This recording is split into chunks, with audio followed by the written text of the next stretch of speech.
After an argument over whether or not the number 6 is a numerator by default or if you must explicitly put it over a 1, my girlfriend gave me some tips on how to solve algebraic equations involving division and how to shuffle things around. And I went with that, and I made a nice little lookup table with some equations that have been shuffled around. So these two equations here, let me see if I can zoom in full screen that. Um, so, I'm not claiming to be an algebra or master here or even a math master. But this is just what I put together for my personal use. So these two equations here are identical. So it's basically saying, how do you move around the brackets or the parentheses and keep the expression result the same, right? And then, so here's another way. So going from here to here or here to here won't change the result as long as you change this multiplication to a division. And I'm not going to go through proving this. It seems to work for me, and it makes sense from what my girlfriend showed me. So this is kind of obvious, right? Because you can do division in any order. So changing where these were, wouldn't change the outcome. As far as this, right, none of the symbols have been changed either. I'm not sure how to explain why that works, because I think, yeah, I'm not really sure why that is the case. I guess if we're doing it without any parentheses anywhere, right, order of operations, we're gonna do it in this order. So this one is basically like writing without any parentheses. But this, I don't know, I guess so. Let's say 5 times 1 divided by 4 would be the same thing as 5 times 1/4. So if this is 5 times 1 and 4, that would be like timesing by 1/4. So that kind of makes sense how you could group it like that, and it has no change. Also, right, how do you write that, right? So like 5 times 1/4, right? So that's not really changing the order that the operations are done in. It kind of looks like it to you, right? But 1/4. So it kind of looks like the grouping has changed, right? And then it's this thing, and I'm trying to make some brackets here, right? So that's kind of like, let me right? So we could rewrite something like that. So 5 times 1 divided by 4 is the same thing as, writing it like that. So that makes sense as to why we could move these around and not have to change the symbols here. But yeah, I'm just going to use this little table as reference for when I am trying to figure things out. I'll make a little comment here. So in the equation that I've been working on, I'm trying to figure out why the two equations look like this. They're the same. Oh no, we were in Math.js.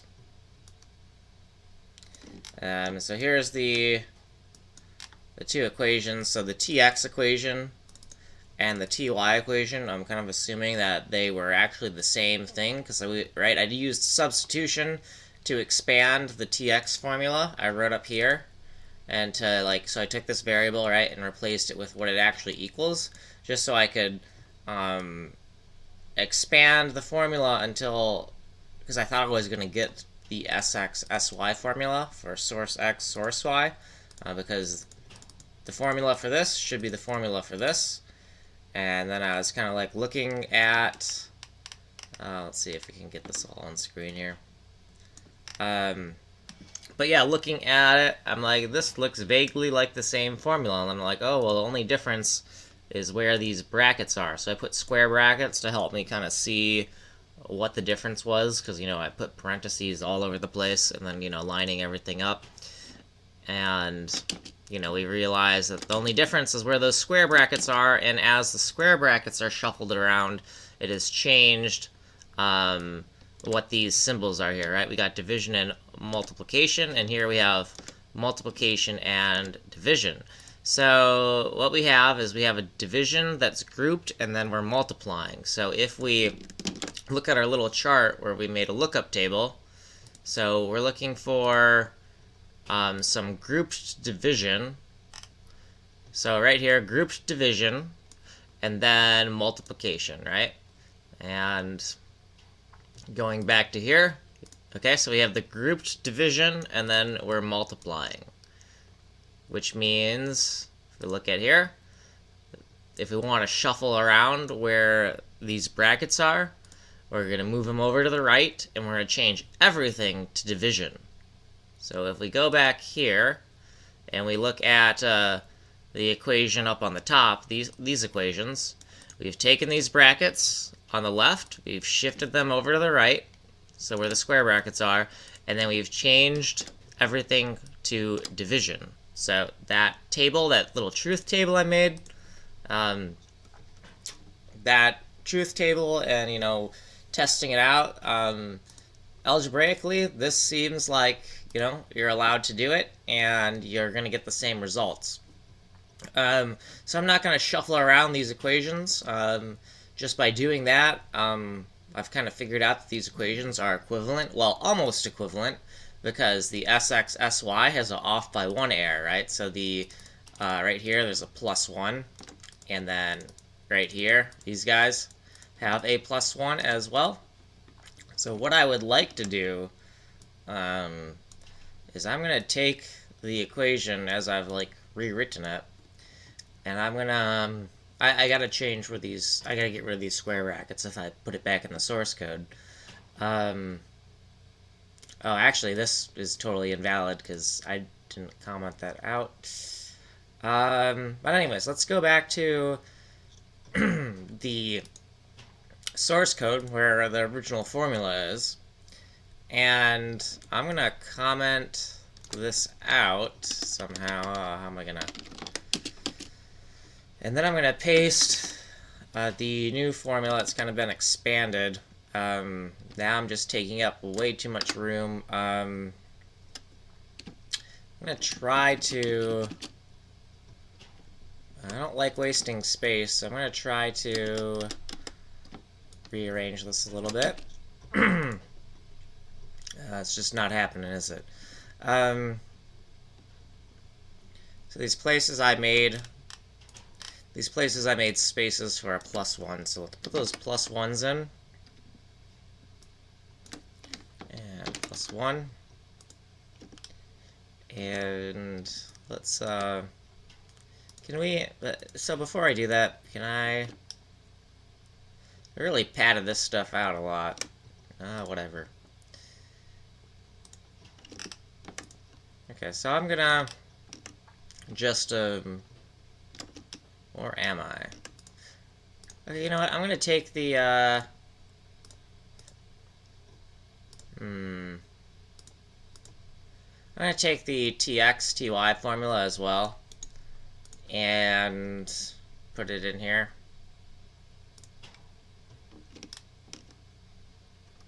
And SX equals math.floor. Okay, so we can do the floor afterwards for both of these, because they both need to be floored. So this TX, and I will get rid of that.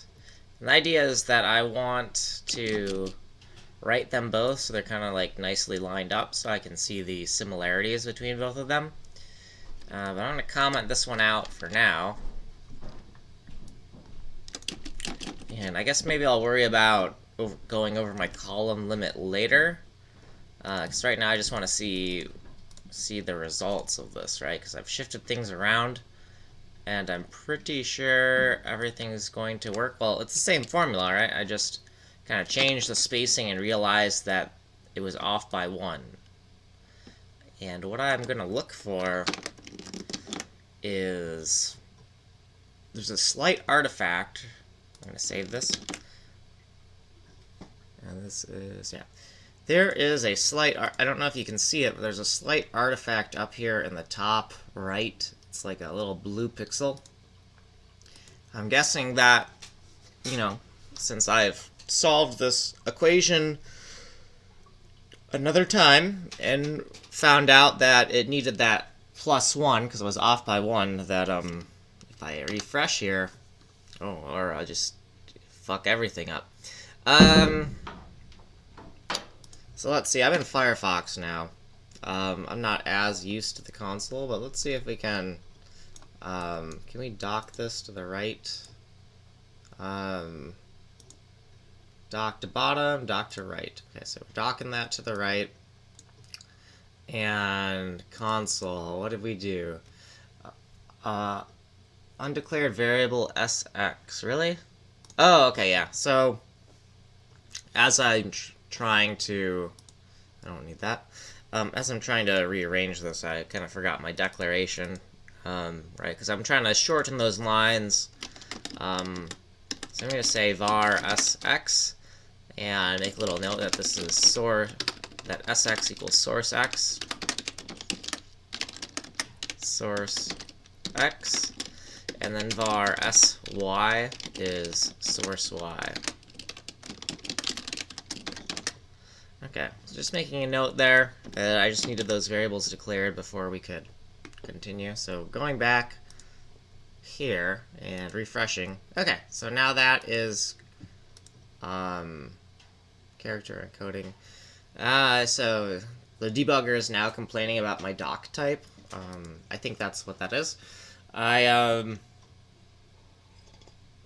pretty lazy with my dock type usually, and Chrome does not give me a warning about that, so I should probably fix that. But right now I don't see an artifact. Oh wait, nope, there it is. There's a little blue artifact. So that +1 didn't make much of a difference in terms of... There's still a slight artifact. Can we zoom in? The mouse wheel? Oh yeah, there we go. So I zoomed in with the mouse wheel, and it's... Okay, maybe it's not an artifact. That's weird. Okay, so it's just... So here, you're not even going to be able to see this on the screen, but I can see like a thin blue line. But because I've, zoomed in with the mouse wheel, I can tell it's not an artifact of the math I'm doing with the canvas. Is there anything else I can figure out here? So I'm noticing that this diagonal here, that red pixel, let's refresh.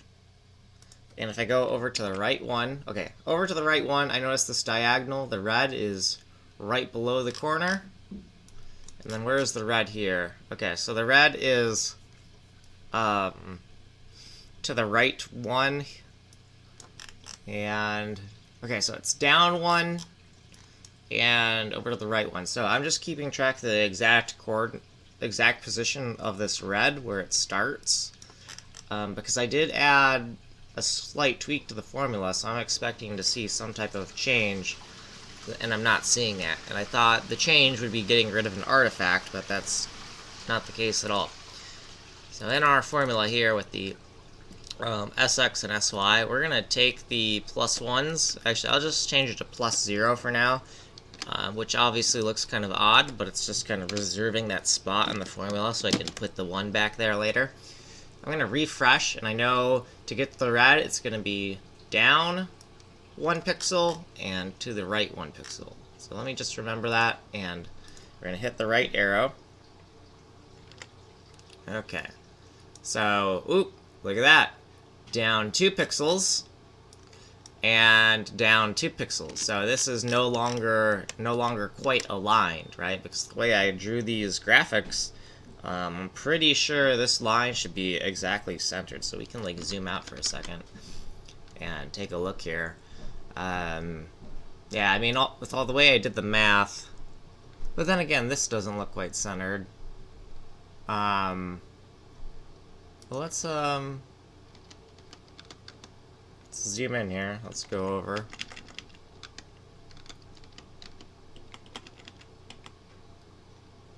Oh, well, it's not centered because, Okay, well, so this line in the middle doesn't look quite centered.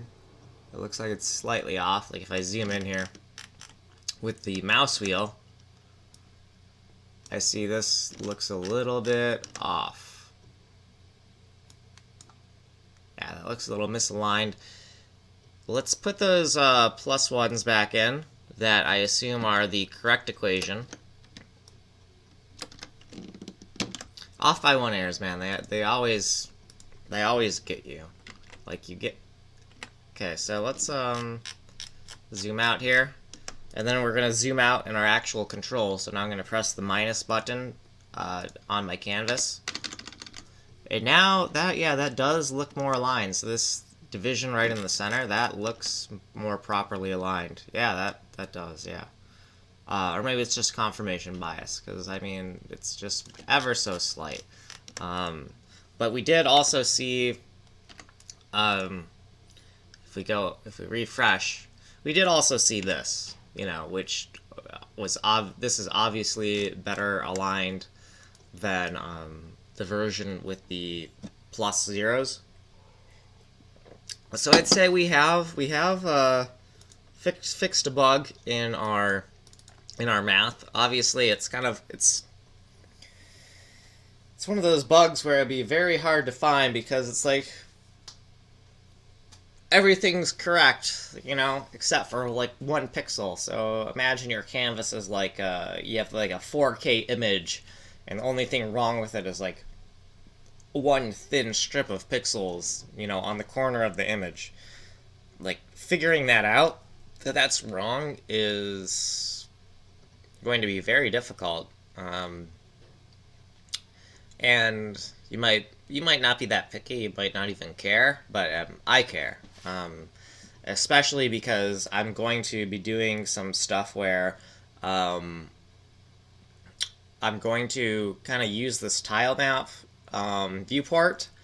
I'm going to use it in some algorithms where I manipulate a bitmap as if it were a data format. And if my selection boxes are off by just 1 pixel, it's going to corrupt my interpretation of the data format. So basically, I'm taking a PNG file, and I'm going to use all the colored pixels to like have like a rectangle that selects over some of the colored pixels on this off-screen PNG, and it's going to use it as a data format and store whatever kind of data I want to store. In the case of right now, what we're doing, we're using it as a data format to store a tile map. So you wouldn't want your tile map to be off by one tile either. Right, so we are actually using the off-screen buffer as a data format, but I'm going to use it in a even more abstract sense later down the road. So everything needs to be perfectly aligned. I'm going to stop recording because I didn't start a timer.